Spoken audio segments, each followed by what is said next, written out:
In the near future, a Chinese spaceship comes back to Earth with a newly discovered energy source called Shantang. Within just a few years, it replaces traditional energy sources, and cities see unprecedented and super-fast development. Unfortunately, using so much of this energy also gets the attention of a species of aliens that one day bring their ships to attack all the major cities across the globe as revenge for stealing the Shantang. The attack comes as a total surprise and leaves all the cities in ruins without Shantang to depend on. Eventually, the leaders of 97 countries hold an emergency meeting in Shanghai to create a unique defense system to save the last standing city in the world.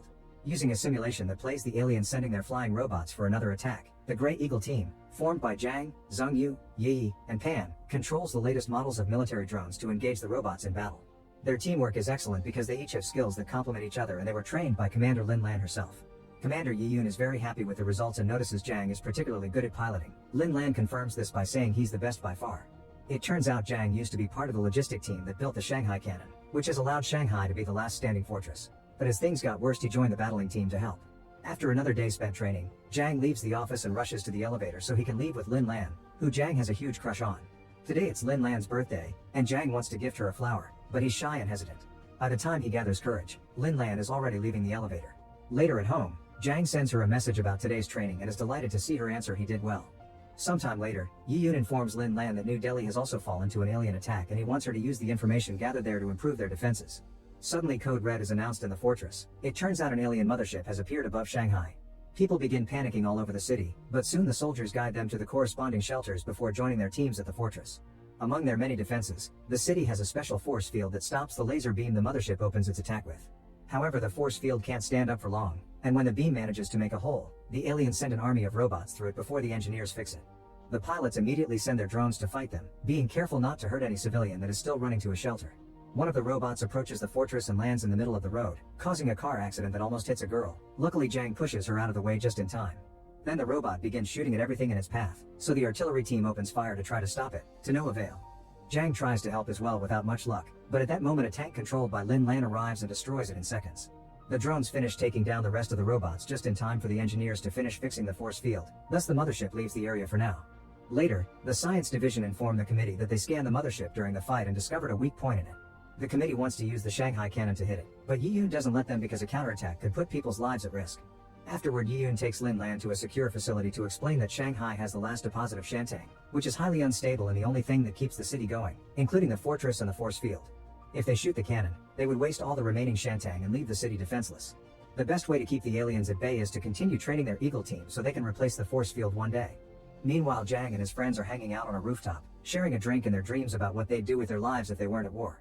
Pan in particular wants to finish his bike and ride it freely. They're suddenly interrupted by an emergency call that announces the city is under attack again, so they rush back to the fortress, ready to fight. As usual, the force field comes up to stop the incoming beams. However, Pan notices something weird.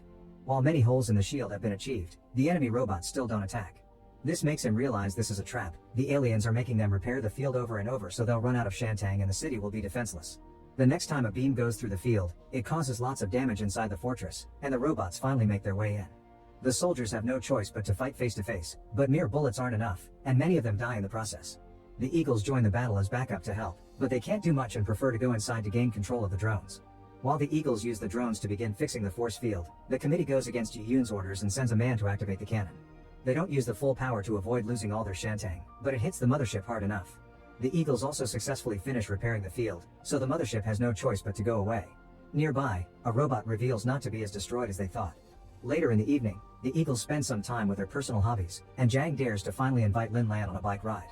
However, this turns out to be a dream, but when Zhang wakes up he discovers there is other good news. The Eagles have been promoted thanks to their amazing performance last night. Yi decides they need to celebrate their promotion, and the team goes to a club to have fun, but Zhang can't stop thinking about Lin Lan. While he's brooding on the roof, Yi notices his mood and advises him not to be afraid to confess his feelings to Lin Lan because who knows if the aliens will let him do so in the future.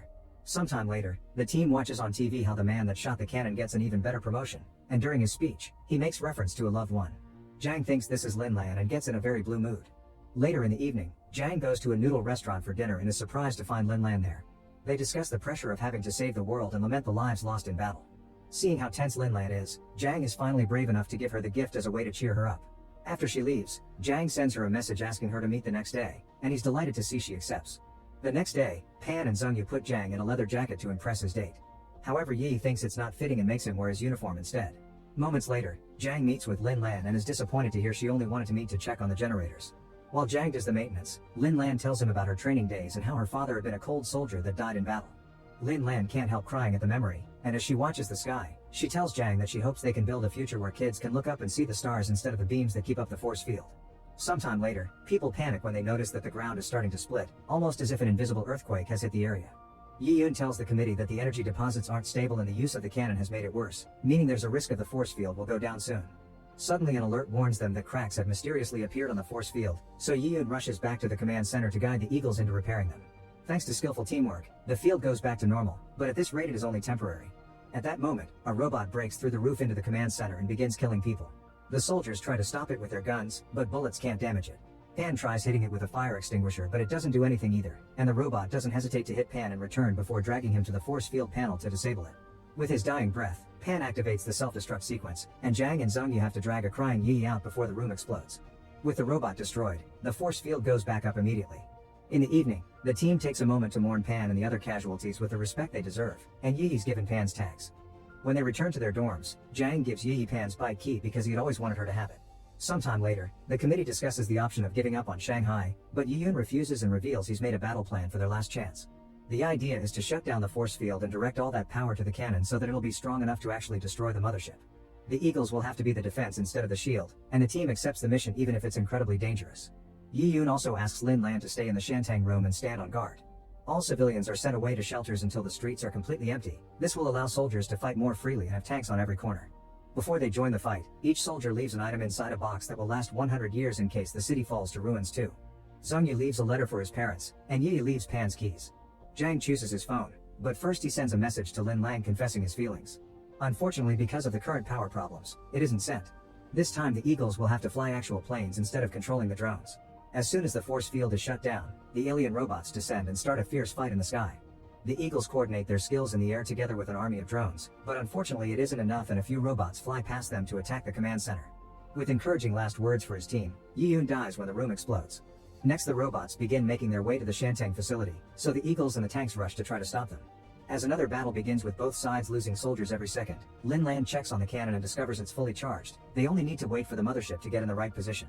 The robots manage to break the line of defense on the ground, and one of them jumps on Yi's plane. Jang asks her to do a flip and flies closer to hit the robot with his own plane, effectively destroying the enemy but also catching his own wing on fire. Jang has no choice but to evacuate in the emergency pod, which lands right in the middle of the battle. He immediately joins the fight with his guns, shooting at the robots as close as possible, and when a robot is about to kill him, Yi shows up and shoots it with her plane. Then she joins the fight on foot as well, determined to get revenge for Pan. Meanwhile Zhongyu flies toward the mothership to try to make it move toward the cannon. There are too many robots surrounding him though, so he needs backup. Yi rushes back to the command center and while thinking about Pan, she activates a special grenade that takes out a good amount of robots, sacrificing herself in the process. While Jang rejoins Zhongyu in the air by using Yi's plane, the mothership finally moves.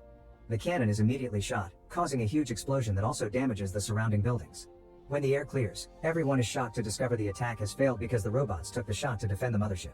With almost no hope left, Lin Lan remembers why Yi Yun left her there. The cannon was shot with the energy from the force field, but as a last resort, they can shoot one more time with the remaining Shantang energy. This will leave the city powerless and cause the land to sink. Accepting the risks, the cannon begins recharging while Zhongyu and Jang continue to protect it. A robot manages to sneak inside the Shantang facility and begins killing every person in its way, but at that moment, Lin Lan pulls the lever and activates the last resort. All the buildings and the land begin sinking, bringing down the robot with them, and Lin Lan offers a heartfelt speech before dying that makes Jang cry. To make matters worse, the soldiers discover that the cannon's guidance system was damaged during the sinking. Jang tells them to open the infrared guidance device and lock it in his position so he can guide the cannon, and Zhongyu flies ahead to clean the way. The robots take the bait and go after him, and Zhongyu self-destructs to bring them down with him. Now that the mothership has no protection, Jang flies right into it to serve as a guide and the cannon shoots its last charge, finally destroying the ship for good. As days pass, Shanghai is slowly rebuilt with the effort of traditional technology instead of Shantang. It's then revealed that Jen has survived by ejecting the pod right before the cannon hit, and now he's been given the highest promotion. However, he still misses his team terribly and likes to revisit the places where they used to hang out.